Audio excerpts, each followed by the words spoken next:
This lesson is to demonstrate the use of imports, global declarations, and the creation of methods inside a JSP.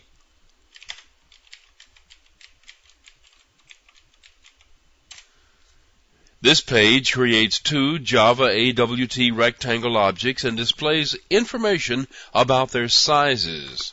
To be able to create the rectangle objects, it's necessary to import the rectangle class. To do this, a page directive element is used. Now, this is not a Java statement, and it isn't written like one. It's written as an attribute value for a tag, and the attribute is quoted. You can include more than one class in a JSP file, either in the same statement or you can use an entirely different tag.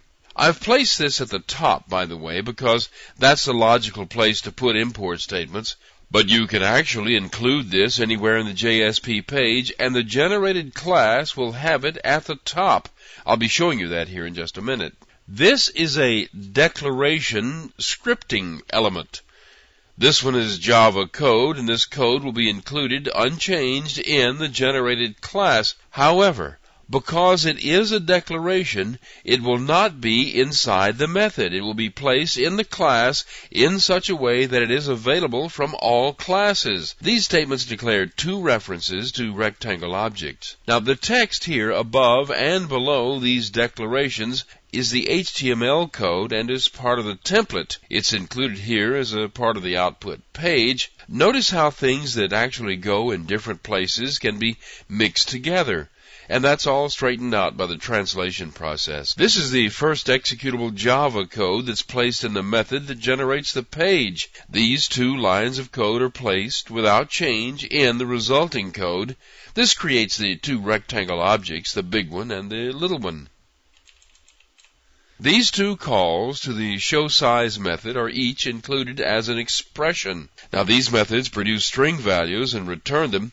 They're included here as expressions, so the returned strings will be included as part of the produced page. Now, you need to keep this concept in your mind here. Each one of these is going to be used as an argument in a call to a method that outputs strings, so you don't have more code here than you need. And you don't terminate this with a semicolon. You can use any code snippet that will produce a single value for output. If it's not correct, it can't be used as an argument. It won't compile, and the JSP will fail when you try to display it, because that's when it's going to get compiled. All that's left now are the two methods. These methods are to be placed outside the page-producing method of the resulting servlet, so they're entered as declaration code. The first one is the method that produces the string that describes a rectangle. The second one is a method that's called by the first one just to get the area of the rectangle. This could have been done more efficiently, but this is just to show you how things are formed. And that's it, a complete JSP page. Now, let me show you the build script. Nothing new here except that the JSPC script is called from inside this script at the very beginning.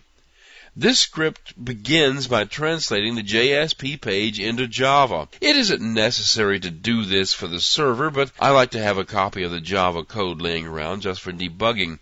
I'll show you how that works in the next lesson.